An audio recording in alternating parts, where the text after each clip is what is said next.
구약의 파노라마를 벌써 배우고 있는 17번째 시간입니다. 지난 시간에 이제 포로기를 정리하면서 용어들을 정리했어요. 이스라엘을 구분했고, 히브리인 그리고 유대인을 이렇게 정리를 했습니다. 특별히 유대는 포로기 이후부터 쓴 단어이다 라고 하는 사실을 이렇게 함께 배웠습니다. 그래서 이 귀환한 포로에서 70년 바벨론에서 있다가 페르시아에서 귀환한 공동체가 하나님의 말씀을 사모하고 지키려고 노력을 했었다 나눴고요. 그 포로기에서 제일 중요한 이제 귀환이거든요. 이 귀환 공동체가 1, 2, 3차에 나타났다. 포로도 1, 2, 3차에 잡혀갔고 귀환도 1, 2, 3차에 했다. 그래서 1차는 수룹바벨이 뭘 지었다 그랬습니까? 성전을, 제2성전을 진 거죠. 2차로 누가 왔냐면 에스라는 와서 마음의 성전을 지었다 그랬습니다. 마음의 성전을 짓고자 정체성을 살리려고 누구냐, 땅이 누구냐, 우리 누구냐, 이 정체성 살리면서 부흥회하고 백성들의 마음을 계속 일으키려고 했다. 셋째로는 느헤미야가 총독으로 파견됐습니다. 느헤미야는 뭘 쳤죠? 성벽을 지었죠. 성벽을 52일 만에 지면서 이 공동체가 다시금 잘 세워져 나가는 일에 세워져 나갔다라고 했습니다. 세 번째로 우리가 지난 시간에 다뤘던 것은 에스더는 아주 중요한 성경책입니다. 왜냐하면 구속사의 흐름을 이렇게 이어주고 있기 때문에 되게 중요하다. 에스더가 지킨 거는 유다라고 하는 민족을 지킨 거예요. 유다는 다윗과 예수 그리스도가 나오는 그 중요한 막중한 사명을 띠고 난 책입니다. 그리고 왕비고 여인이죠. 그 다음에 에스더는 되게 아주 복음적인 성경입니다. 그래서 죽음의 법이 닿기 전에 죽음의 법이 없어지지 않았거든요. 여전히 살아있는 죽음의 법이 도달하기 전에 빨리 가서 생명의 새로운 법이, 성령의 법이 닿아야 한다라고 하는 이 복음적인 책이다, 이렇게 설명을 드렸습니다. 우리가 나눈 이 포로기 이후부터 이제 중간기가 시작되는 거예요. 사실 여기가 성경의 끝이라고도 말할 수 있을 만큼 성경의 기록은 여기까지이고, 그 다음 마태복음이 시작되기까지는 약 400년의 시간이 흐르게 됩니다. 이 시간을 우리 침묵의 시간이다 그랬어요. 그래서 하나님 그 침묵 가운데서도 계속해서 경건한 자를, 거룩한 자를 통해서 그 명맥을 이어가도록 이 공동체, 유대인의 공동체 이스라엘을 사용하시는 것을 볼 수가 있습니다. 자, 오늘은 우리가 이제 함께 나눌 구약의 성경은 시가서가 되겠습니다. 자, 구약은 계속해서 우리가 살펴보기 좋게 도서관 형태로 이렇게 보고 있었다 그랬습니다. 이렇게 진입하면 여기에는 모세오경이 5권 있다 그랬습니다. 그 다음에 나타나는 게 역사서인데 여긴 12권이 있습니다. 우리가 나눴던 대로 이 역사서 가운데 여기에는 사사시대도 있고요, 그 다음에 왕정시대도 있고요, 어제 지난주에 봤던 것처럼 포로시대도 있습니다. 사사시대는 여호수아, 사사기록기, 왕정시대는 우리가 알고 있는 왕의 이름 사무엘상하, 역대상하, 열왕기상하, 이렇게 해서 6권이, 3권이, 포로시대는 에스라, 느헤미야, 히스기 3권, 그래서 12권이 되겠습니다. 그리고 이 가운데에는 오늘 이 집에 살펴볼 시가서 5권, 그리고 대예언서 5권, 소예언서 12권 이렇게 진행되고 있습니다. 구약을 지금 계속해서 들으셨으면 이게 한눈에 탁 들어오시면 구약을 우리가 이해하는데 아주 큰 도움이 되겠다라는 것입니다. 오늘 살펴볼 게 이제 시가서이거든요. 시가서는 욥기, 시편, 잠언, 전도서, 아가 이렇게 해서 5권입니다. 사실은 이 시가서 역시 역사서 안에 들어갈 수 있다라고 볼 수 있기 때문에 주로 다윗과 솔로몬이 썼다고 가정하면 여기 안에 들어가 있기 때문에 우리 거의 역사의 지금 거의 끝을 다 보고 있는 것이죠. 지난주에 구약을 다 다뤘다고 해도 틀린 말은 아닐 정도로 역사서 안에 많은 부분들이 이제 들어가 있습니다. 그래서 오늘 이 5권 중에서 오늘 몇 권을 이렇게 함께 살펴보면서 시가서에 대해서 함께 배워 나갔으면 좋겠습니다. 첫 번째 오늘 읽은 본문인데요. 욥인데 욥은 여러분들이 너무나도 잘 알고 있는 대로 고난이라고 하는 주제로 고난의 욥입니다. 고난이라고 하는 주제를 가지고 있어요. 알 수 없는 고난. 왜 왔는지 알 수 없는, 근거할 수 없는 이 고난, 하나님의 절대의 주권, 인간의 한계, 그리고 하나님을 향한 절대적인 믿음. 욥이 참 정말 대단하잖아요. 끝까지 하나님을 저주하지 않는 모습을 보이기 때문에 절대 믿음, 절대 순종을 볼 수가 있습니다. 또 욥을 보면서 우리가 알 수 있는 것은 이 사탄이라고 하는 자의 특성을 볼 수 있는 거예요. 오늘 읽지 않았지만 7절로 보니까 사탄이 어디에 있냐면 두루 돌아 여기저기 있다 그래요. 두루 돌아, 두루 여기저기 어디에나 있대요. 어디에나 있는 거예요. 여러분, 사탄 어디에나 있습니다. 근데 여러분, 우리가 기억하셔야 되는 게 다릅니다. 뭐와 다르냐? 하나님이 어디에도 다 계시다. 하나님은 우리의 어디에 계시다. 편재성과는 다릅니다. 사탄은 한계가 있어요. 지가 창조주가 아니거든요. 그렇기 때문에 한계가 있습니다. 그러나 하나님은 우리의 만물의 주관자 창조주시기 때문에 어디에나 계십니다. 어느 곳 어디에나 하나님 계십니다. 할렐루야. 근데 사탄은 할 수가 없어요. 한계가 있어요. 자기 한계가 있기 때문에. 근데 어쨌든 사탄은 두루 돌아다닌다라는 거예요. 오늘 읽지 않았지만 12절을 보고 욥에게 두 번 이제 시험하잖아요. 12절에 보니까 하나님이 생명은 건들지 말라 그러는 거예요. 생명을 건들지 않으면 우리가 이게 반대로 생각해 볼 수 있죠. 사탄이 능력이 있어요. 사탄이 힘이 있습니다. 여러분, 계시록에 보면 짐승과 용도 권한이죠. 힘이 있습니다. 그리고 막 자기를 스스로 해했다가 자꾸 낮게 해가지고 사람들로 미혹하는 것을 볼 수가 있어요. 욥을 통해서 사탄을 볼 수 있는데 어디에나 있는 것이다. 힘이 있다. 기적을 베풀 수 있다. 역사한다. 미혹되지 않아야 되는 것을 우리가 잘 깨닫게 되는 것이죠. 사탄의 역할도 권한도 우리가 볼 수 있었습니다. 이 욥기는 총 42장으로 구성되어 있는데 세 부분으로 나눌 수가 있습니다. 첫 번째 1장에서 2장까지 서원입니다. 그냥 머릿말을 하고 있고요. 두 번째는 3장부터 42장 6절까지 대화로 나누는 본론. 그리고 마지막 세 번째는 42장 7절부터 17절까지 마지막 결말을 나누고 있습니다. 이것이 이제 욥기의 구분인데, 이 욥을 또다시 세 가지로 구분하면, 세 가지 이제 본론을 이제 우리가 구분하면, 첫 번째는 대화인데 누구하고 대화를 하는 거냐? 세 명의 친구하고 계속해서 대화하는 게 이제 본문의 내용이죠. 욥기도 사실은 좀 재미없게 느껴질 때가 있는데, 왜냐하면 이게 계속 대화가 이어지고 있기 때문에 이게 조금 어려워질 때가 있는 것 같아요. 두 번째, 이 대화를 정리하면 또 누구랑 대화하느냐면 신비의 인물인 엘리후라고 하는 사람과 또 대화를 욥이 나눕니다. 그리고 마지막으로 대화하죠. 마지막은 우리 하나님과 대화. 사실 대화라기보다는 하나님에게는 거의 대화하지 않고 하나님이 일방적으로 욥에게 다시 한번 말씀하시는 부분인데, 이 세 가지로 또 대화를 정리할 수 있다. 욥은 이렇게 우리가 이렇게 구분해 볼 수가 있는 것을 볼 수 있습니다. 또 욥을 우리가 살펴보면 저자의 문제를 봐야 되는데, 저자 및 시기의 문제가 또 여러 가지 등장하고 있어요. 그런 한 세 가지 정도가 있는데 그냥 알고 기억만 하시면 좋겠다 생각이 듭니다.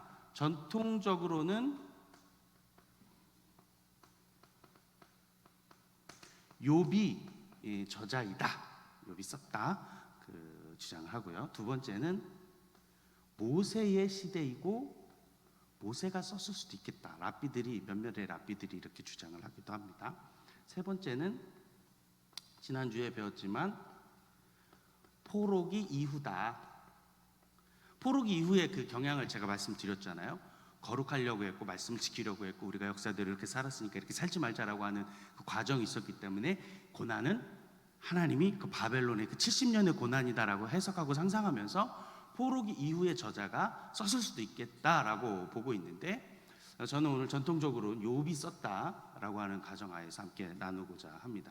그 욥이 썼다라고 많이 보고 있고 그렇게 하고 있는데, 또한 이런 말들이, 이런 저자들이 왜 이렇게 나눠지는 이유는 뭐냐면, 히브리어를 이렇게 적을 때 욥 안에 고전어, 아주 옛날의 히브리어도 발견되고 있을 뿐만 아니라 포로 이후에 나오고 사용됐던 언어들이 등장한다는 거예요. 그래서 이렇게 저자 문제들이 좀 이야기되고 있지만 전통적으로 이렇게 보고 있는 것이 맞습니다.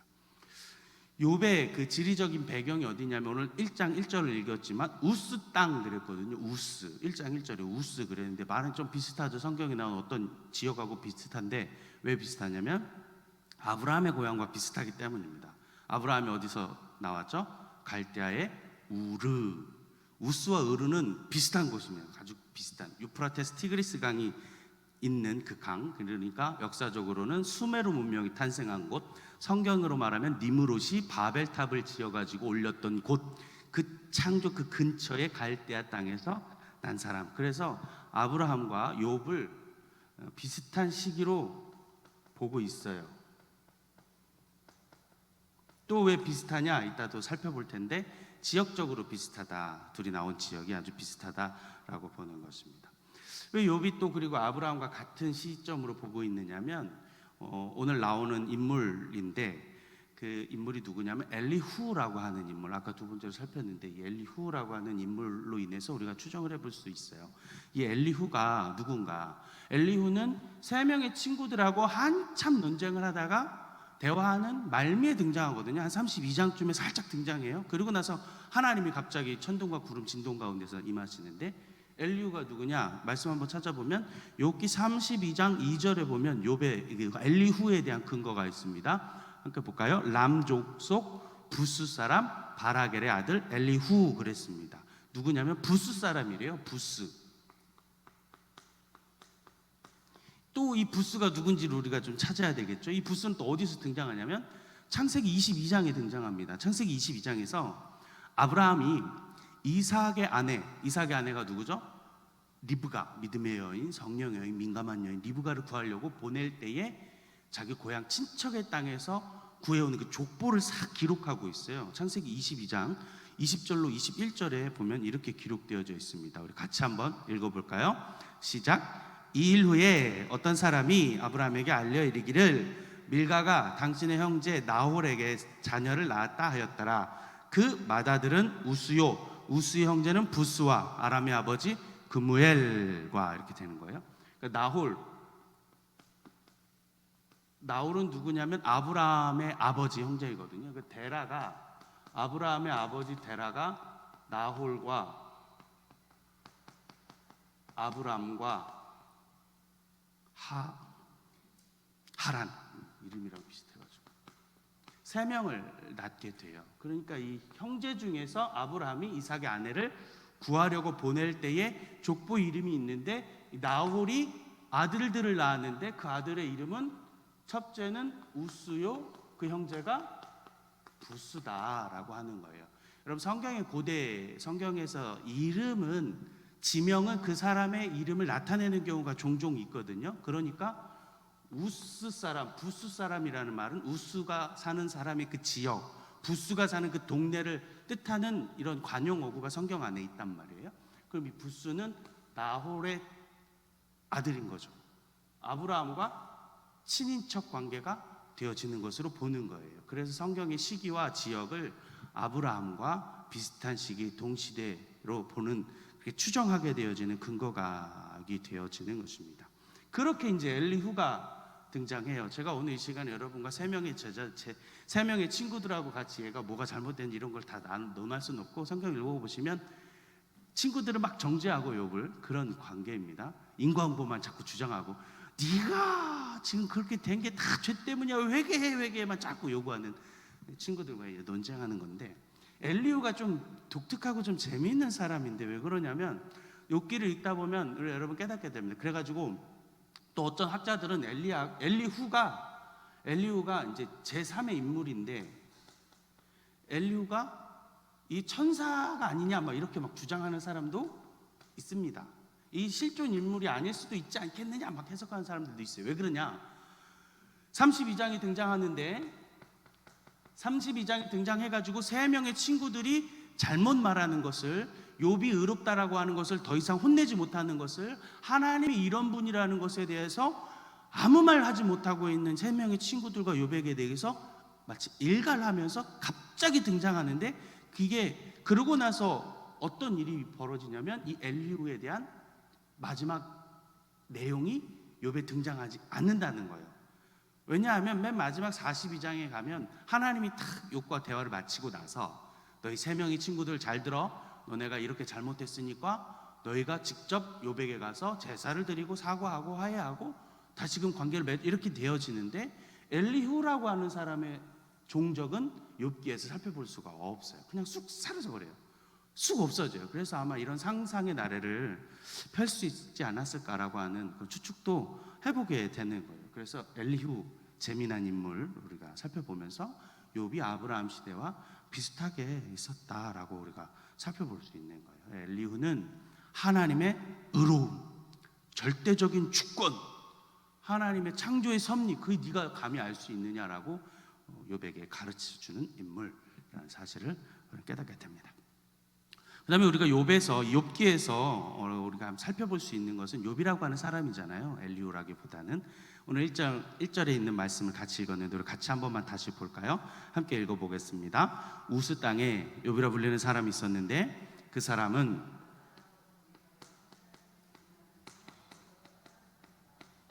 온전하고 정직하고 경외하고 악에서 떠났다. 이 네 개입니다. 온전하고 정직하고 경외하고 악에서 떠났다. 여러분, 이 구절이 8절에서 한 번 다시 똑같이 반복하고, 이 구절이 똑같이 다음 장 2장 3절에서 다시 한번 반복되어집니다. 여러분, 성경에서 반복은 강조라고 하는 것을 우리가 잘 알고 있으니까 똑같은 단어 4개가 똑같이 욥기 1장 1절에서 나온 게 8절에서 한번, 2장 3절에서 또다시 반복하고 있는 것을 볼 수가 있어요. 욥의 그 모습을 우리는 상상해 볼 수 있는 것이죠. 온전한 것입니다. 온전하라, 온전하다. 이 온전하다는 말은 사실은 히브리어 말로는 100%를 뜻하는 말은 아닙니다. 사람이 어떻게 100%로 나아갈 수 있겠습니까? 이 말은 아브라함이 그 잘못된 범죄를 하고 나서 13년 동안 하나님의 침묵의 시간을 가진 다음에 하나님이 아브라함에게 하는 말이거든. 너는 내 앞에서 행하여 온전하라. 이 온전인데, 온전은 100%를 말하는 게 아니라 하나님과 동행하고 말씀 쳐다보고 하나님 앞에, 하나님 얼굴, 그 파님이라고 하는 단어를 연결해서 쓰게 되거든요. 하나님과 내 얼굴 사이에 뭣도 두지 마라 하는 거예요. 그 앞에 아무것도 두지 말아라. 온전하게 나와 동행하라. 내 손 잡고 가라 라고 하는 의미로 우리가 해석하면 참 좋습니다. 그렇게 온전했던 거예요. 그러니까 생일마다 아들들을 위해서 제사하고 범죄할까 하여 하나님 앞에 나아가는 욥을 볼 수가 있잖아요. 정직하게 살았다. 지난주에 경외, 제가 오후 시간에 이야기하는 야레라고 하는 말, 두려워하고 공경하다. 하나님 두려워하면서도 하나님을 사랑하는 마음, 그런 사람. 네 번째는 악에서 떠났다. 악에서 떠나 있습니다. 여러분, 악은 떠나 있어야 됩니다. 죄는 피해야 되고 도망가야 되고, 죄와 파이팅하는 게 아니라 떠나 있는 자, 얼마나 지혜로운 사람입니까? 이렇게 강조되어지고 있는 욥을 우리가 살펴볼 수 있습니다. 그래서 이렇게 살았던 욥에게 하나님이 마지막에 뭐라고 말씀하시냐, 42장 12절로 보니까 이렇게 말씀하시고 있어요. 욥기 42장 12절로 보면 함께 읽어볼까요? 시작. 여호와께서 욥의 말년에 욥에게 처음보다 더 복을 주시니 그가 양 4만 4천과 낙차 6천과 소 1,000결이와 암낙이 1,000을 두었고. 아멘. 처음보다 더 복받은 사람이 되었다라고 하는 사실을 우리는 알 수가 있습니다. 여러분, 욥이 알 수 없는 고난을 받은 거잖아요. 사실은 욥의 입장에서 본다면 화날 일이잖아요. 하나님과 사탄하고 하나님이 한번 자랑 한번 해보려고 했다가 얼떨결에 지금 당한 거잖아요. 그런데 욥이 온전했고 악에서 떠나지 않았고 하나님 앞에, 물론 그 욥의 그 과정 가운데서 욥이 한 실수도 있지만 하나님 앞에 그런 사람, 하나님 앞에 그렇게 믿고 따르고 사랑하고 두려워하고 하나님을 공경했더니 전보다 처음보다 더 많은 복을 누리게 된 사람이다 라고 하는 것을 우리는 욥을 통해서 볼 수가 있습니다. 그래서 성경 안에서 욥은 그 고난이라고 하는 주제를 통해서 하나님이 어떻게 일하시는지를 우리가 잘 살펴볼 수 있는 게 아닐까 생각이 듭니다. 하나님의 섭리, 하나님의 일하심, 그렇게 해서 묵상하게 되는 것 같습니다. 또 우리는 이런 질문도 해볼 수 있어요. 욥기를 볼 때마다 하나님이 왜 욥을 택하셨을까? 동시대에 다시요. 하나님이 왜 아브라함을 택했을까?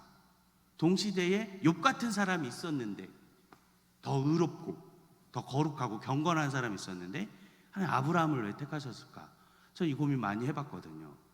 하나님 왜 아브라함이었을까? 내가 봤을 때 더 욥이 더 의로웠을 것도 같은데, 더 정직했을 것 같은데, 이런 우리 하나님의 섭리, 하나님의 주관, 하나님의 역사를 또 묵상할 수 있는 그 욥이라는 책이 아닐까라고 하는 생각이 듭니다. 여러분 지금 혹시 고난의 때를 겪고 계십니까? 하나님의 그 섭리와 그 넓이와 깊이를 우리가 다 알 수 없듯이 욥처럼 하나님 앞에 정직하게, 온전하게, 묵묵하게 경외하며 악에서 떠난 삶을 살면 하나님의 그 놀라우신 섭리 주권을 우리는 할 수 없고 우리는 해결할 수 없는 일이지만 하나님 풀어가시고 처음보다 더 복을 받게 되어질 줄 믿습니다. 아멘. 그렇게 살아가는 것 같습니다. 자, 우리 또 두 번째로 살펴볼 것은 시편인데요. 시편은 사실은 많은 사람이 저자가 되지만 다윗이 거의 주로 썼기 때문에 다윗의 시라고도 불려지는 시편입니다. 시기 역시 넓게 분포되어져 있습니다. 다윗부터 시작해가지고 왕정시대 그리고 포로기 이후까지 저자들은 많이 넓게 분포되어져 있는 것을 볼 수가 있어요. 그래서 오늘 시편을 좀 한번 살펴보겠습니다. 시편은 성경에서 제일 많은 장수를 차지하죠. 총 몇 장이 있냐면 150장. 사실은 장이라고 말하기보다는 시편이라서 편이라고 부르기도 하죠. 그래서 150편이 있습니다. 시편의 성경에서 가장 짧은 장도 있어요. 몇 편인 줄 아시나요? 딱 2절 기록되어져 있습니다. 가장 짧죠. 117편 딱 2절로 기록되어져 있습니다. 그리고 성경에서 가장 긴 장도 있습니다. 시편 안에 아시죠? 읽기를 두려워하고 계시는 119편 무려 176절이나 되는 어마어마한 양을 자랑하고 있습니다. 성경책의 딱 절반을 빼면 시편이 딱 나오는데 가장 많은 116편. 이 119편을 우리가 보면 하나님의 진짜 대단하다. 하나님의 그 섭리와 하나님의 계획, 하나님의 오묘함을 깨달을 수가 있어요. 여러분 시편 119편이 가장 긴데 이게 되게 과학적으로 되어져 있습니다. 119편 한번 찾아가 보실래요? 119편을 찾아가면 똑 정확하게 한 표시가 나타나는데 성경마다 쌍동그라미가 그려져 있을 거예요. 쌍동그라미가 꼭 8절씩 묶여 있습니다. 8절씩 딱 쌍동그라미가 그려져 있어요. 제 것만 그러지 않죠? 여러분 것도 아마 그럴 텐데 그 말은 8절씩 구분시켰다는 거예요. 8절씩 구분시켰는데 우리나라의 성경을 가지고는 구분이 안 되지만 여러분 놀라운 것은 히브리어에는 우리나라처럼 22개의 자음이 존재합니다. 22개의 자음을 한 자음이 시작되는 단어로 8절씩 만들었다는 거예요. 그러니까 자음이 22개니까 곱하기 8 해가지고 176개의 절로 8절씩 단어 한자가 첫 자음으로 들어가는 단어를 만들어가지고 글을 쓰기 시작한 아름다운 시다. 놀랍지 않습니까, 여러분? 그러니까 이게 뭐냐면 시에 보면 우리가 시를 배우면 운율, 대조, 대비, 요즘 노래에서는 라임이라고 하는 걸 맞춰낸 거잖아요. 이걸 탁탁탁탁 맞춰내서 하나님이 그렇게 아주 과학적으로 만들어 놓은 것을 우리가 볼 수 있습니다. 정말 놀라운 것 같습니다. 이 시편은 사실은 시이고 노래입니다. 다양한 저자가 있는데 우리 PPT 보면서 저자들의 목록을 간단히 하나씩 우리가 새벽마다 목사님도 하고 계신데 한번 살펴보도록 하겠습니다. 그걸 다 외울 필요는 없지만 좀 살펴보면 첫째는 첫 번째는 다윗, 가장 많이 썼습니다. 그래서 다윗의 시라고 해도 틀릴 말이 아닌 만큼 많이 썼고요. 두 번째는 고라입니다. 고라 두 번째로 많이 썼어요. 42장 49절, 그러니까 42에서 49장, 84장 85장, 87장 88장 가장 많이 기록됐습니다. 고라가 누굴까? 많이 들어보셨지 않습니까? 고라는 민수기 16장에서 아브라함과 레위 아론에게 반역을 든 사람입니다. 니들만 해먹냐 이래가지고, 니들만 레위냐 막 이래가지고 반기를 든 사람. 레위에는 3명의 아들들이 있습니다. 여러분 기억하시나요? 게르손, 무라리, 고핫. 세 자녀 중에서 하나님이 특별히 고핫이라고 하는 자녀를 잘 쓰시는데, 이 고핫의 아들 자손입니다. 다단과 온이라고 하는 사람이 아브라함에게 반기를 들어가지고 당신만 레위인냐 이래가지고 땅을 갈라져서 파묻혀서 죽은 사람, 그리고 그와 함께 마음을 했던 사람, 그와 함께 마음에 동조했던 사람. 그러니까 다단과 온과 고라만 그러지 않았다는 걸 우리가 성경에서 찾을 수 있는데, 왜 그러냐면 연병으로 죽었다라고 성경에서 기록하고 있기 때문에 이 사람만 그런 게 아니라 이 사람의 영향력에 물들어 있던 사람들까지도 하나님이 심판하는 것을 볼 수가 있습니다. 그 사람이거든, 그 사람. 이 고라이거든요, 고라. 그런데 성경에 보니까 민수기 아까 그거 다시 보여주세요. 민수기 26장 11절로 보니까 그때 다 죽으면서 고라의 아들들은 죽지 아니하였더라. 아마 그 뜻에 합하지 않았던 사람들이 있었던 것 같습니다. 그 사람이 쭉 남아서 어떻게 되느냐, 나중에 가면 이 고라를 통해서 음악을 담당하는 사람이 되기도 하고 성전 문지기로서 쓰임받는 역할을 하게 돼요. 왜 그러냐면 하나님이 고핫이라고 하는 자손을 귀히 쓰겠다 분명히 말씀해 주셨거든요. 그래서 물론 실수해서 저주받고 심판당하기도 하고 땅에 파묻히기도 한 사람도 있었지만, 민수기 4장에 보니까 고핫이라고 하는 자손을 내가 쓰겠다, 들어 쓰겠다 말씀하셨기 때문에 이 고라를 통해서 이 시편을 쓰게 되어진 일들이 계속 그 이후로도 이어졌던 것 같아요. 그래서 성전 왕정 시대에도 계속 음악을 감당하면서 문지기 역할도 감당하는 사람들도 있었다 볼 수가 있습니다. 세 번째 또 누가 시편을 했느냐? 세 번째는 아삽.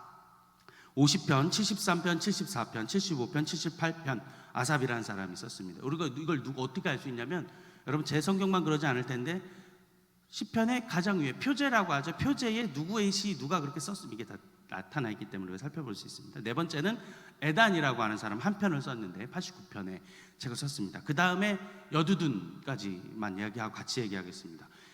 아삽, 에단, 여두둔 이 사람이 누구냐면 우리가 살펴봐야 되는데, 역대상 6장 33절로 보면 이들이 하나님의 찬양을 감당하는 사람이었다라는 거예요. 레위 지파 중에서 고핫 자손들 가운데서 뽑았고 또 셋을 같이 다 뽑았는데, 그래서 헤만,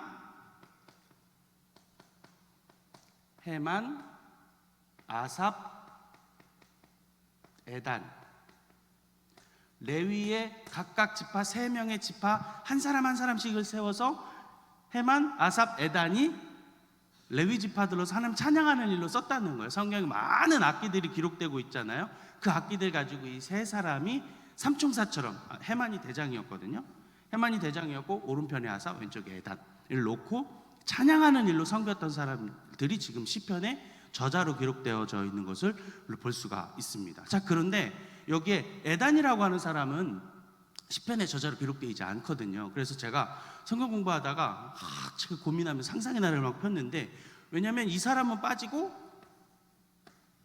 누가 등장하냐면 성경의 저자 가운데서 여두둔이라고 하는 사람이 등장하거든요. 여두둔. 그래서 너무 재미있어가지고 계속 공부해보고 막 상상의 나래를 폈거든요. 에단이라는 자가 분명히 고라처럼 반역을 저질렀나 보다.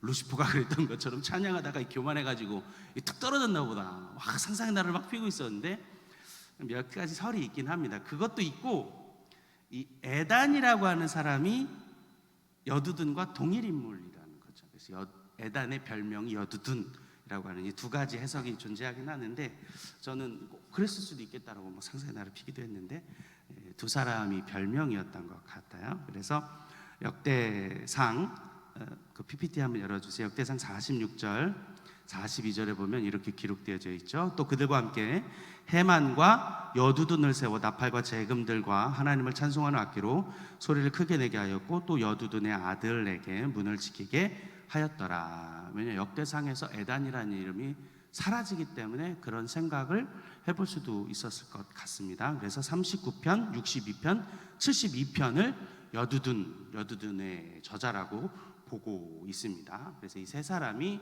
왕정시대 때 하나님 찬양하는 레위 지파들로서 악장이기도 했겠고 성가대 지휘자가 됐기도 했겠고 찬양팀 리더의 역할을 감당했던 사람, 이 삼총사였다 보게 됩니다. 여섯 번째 성경의 저자는 누구냐면 다음 넘겨주세요.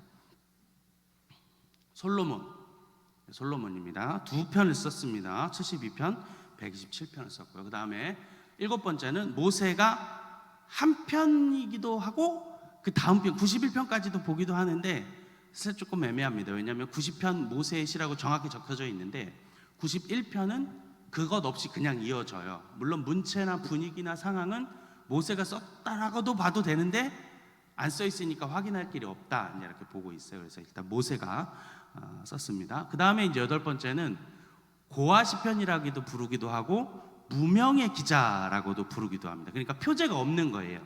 누가 썼다라고 하는 글이 없기 때문에 누군지는 알지 못하지만 이런 사람들이 여러 나머지를 차지하고 있다라고 우리가 볼 수가 있습니다. 그 다음에 이제 독특한 게 이제 성경에서 저자는 없지만 독특한 것으로 우리가 살펴볼 수 있는데 할렐루야 시편이라고 있어요. 들어보셨나요?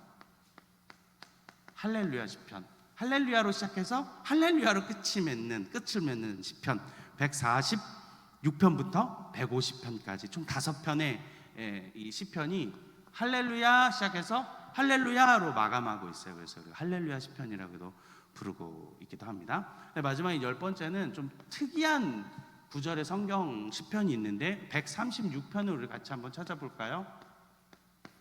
한번 말씀을 찾아보겠습니다. 136편을 가면 아주 독특한 구조로 되어져 있는데 136편에는 뭐라고 기록되냐면 이런 구조입니다. 뭐뭐에게 감사하라 그 인자하심이 영원하미로다. 뭐뭐에게 감사하라 그 인자하심이 영원하미로다. 감사하라 그 인자하심이 영원하미로다. 이것이 1절부터 26절까지 있는데 1절부터 26절까지 26번 반복되고 있습니다. 그래서 하나의 운율, 라임을 맞춘 거죠. 이런 하나님, 요런 하나님, 이 하나님을 찬양하라, 감사하라, 그 인자하심이 영원하다 라고 하는 독특한 구조의 아름다운 노래로 이렇게 또 쓰여진 것을 우리가 볼 수가 있습니다. 시편은 이런 저자들이 이렇게 하나님을 찬양하는 저자로 구성되어져 있습니다. 마지막으로 이제 시편을 살펴볼 때에 시편을 읽다 보면 표제에 뭐라고 많은 그 언어들이 있어요. 그래서 이게 뭘까 늘 궁금해하기도 하고 하는데 이걸 다 외울 필요는 없지만 오늘 그냥 한번 살펴보고 시편 읽을 때 이런 거였구나라고 이제 이해하면 좋으신데 이게 뭐냐면 독특한 표현인데 표현은 우리가 이렇게 생각하면 좋을 것 같습니다. 여기 음악 피아노 치시는 분들도 있는데 소나타, 아다지오, 안단테 이런 여러 가지 음악의 용어가 있잖아요. 잠시 쉬어가라. 하마르티안가 그거 있잖아요. 이렇게 생긴 눈웃음 그것도 있고 물음표도 있고 그 음악의 각종 음악을 연주하는 데 필요한 용어들이 다 써 있잖아요. 악보에. 역시 시편에도 그런 것들이 쓰여져 있다. 몇 가지 우리 계속해서 이거 한번 살펴보면 나중에 시편 볼 때 혹시 또 적어 놓으시면 이런 느낌으로 부르라는 거였구나 이해하고 본문을 볼 때 도움이 되겠다는 것입니다. PPT 한번 볼까요? 첫 번째는 영장으로라고 하는 말이 있었는데 이 말은 개정개혁에서 사라졌습니다. 그래서 뭐라 바뀌었냐면 현악으로 개정되었어요. 이 말은 음악의 노래 혹은 지휘자, 성가대 음악 지휘자라고 하는 뜻인데 현악으로 불러라라는 거예요. 두 번째도 역시 사라졌습니다.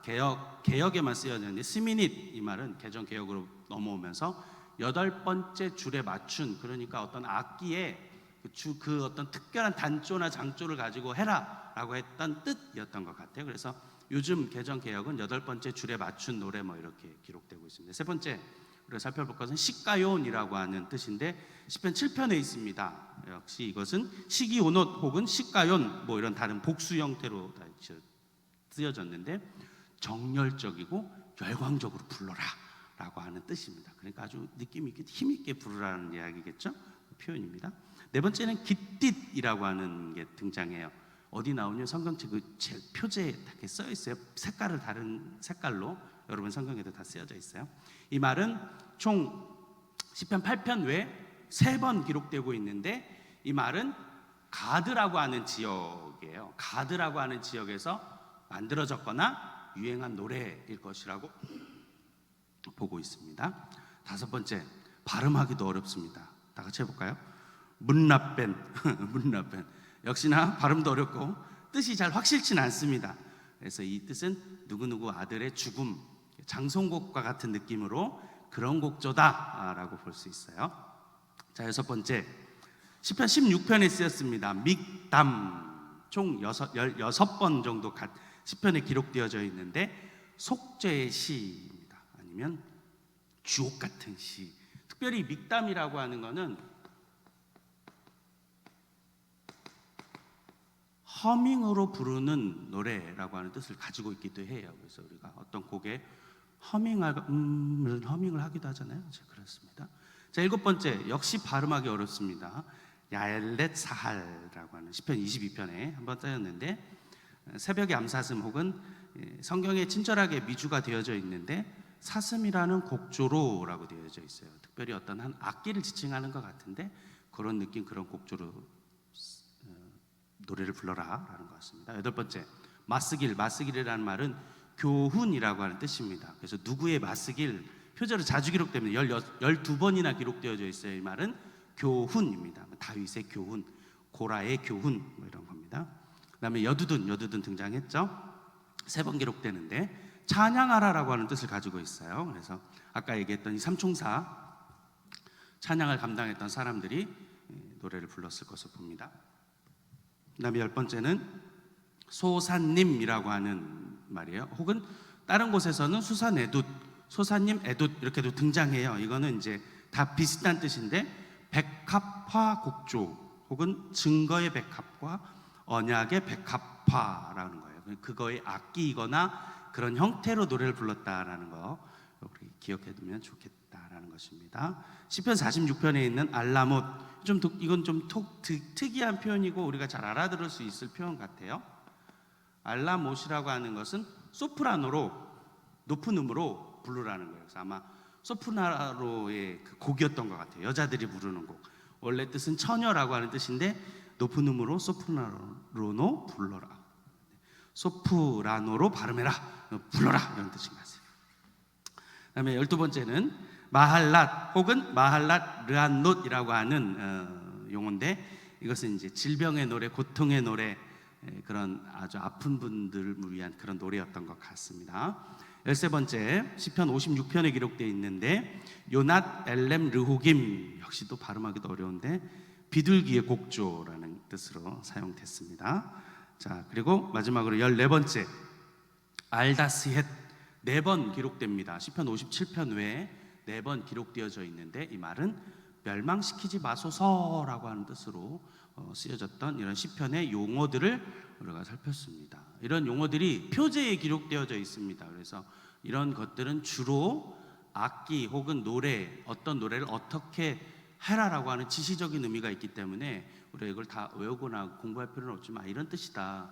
시편을, 왜냐하면 이 시편이 노래이기도 하고 시이기도 하기 때문에 그렇게 이해하고 넘어가면 참 좋겠다 생각됩니다. 마지막에 2가지만 하고 마치도록 하겠습니다. 시편에 자주 등장하고 있는 게 이제 셀라라고 하는 건데,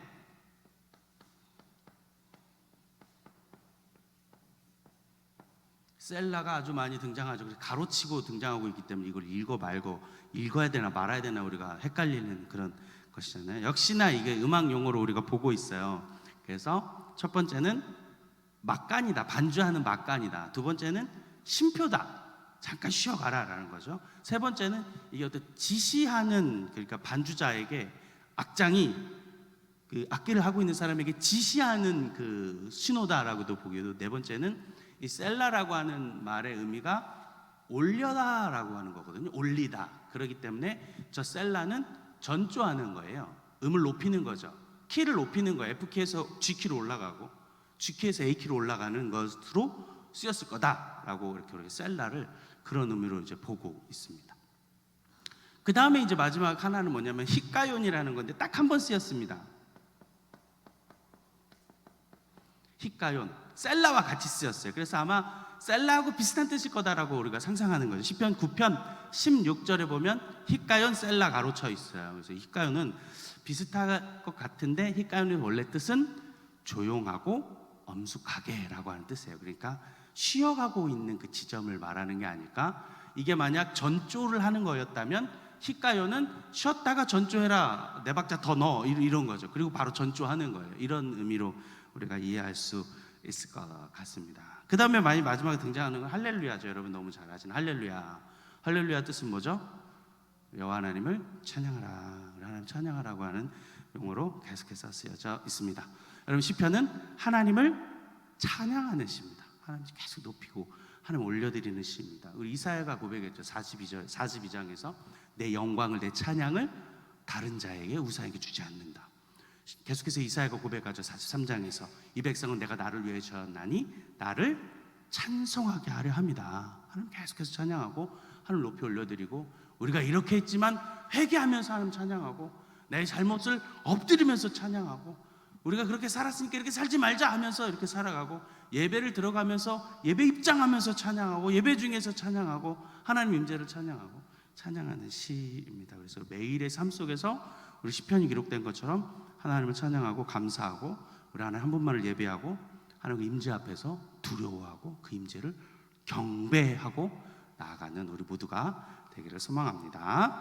말씀 정리하겠습니다. 우리 욥과 시편 좀 살폈는데요. 욥은 고난이라고 하는 주제를 우리에게 설명하고 있습니다. 그래서 우리 욥을 통해서 알 수 없는 고난이지만 그 하나님의 섭리를, 하나님의 그 계획하심을 우리가 해석할 수 없는 하나님을 경험해야 하고, 욥이 완전하고 정직하고 하나님 경외하고 악을 떠났기 때문에, 그런 삶을 살았기 때문에 결국 욥은 처음보다 더 많은 복을 받았다라고 하는 것들을 결말을 또 배울 수 있습니다. 시편은 하나님 찬양하는 시입니다. 다양한 저자들이 있지만 다윗이 가장 많이 기록했기 때문에 우리가 다윗의 일생을 잘 알잖아요.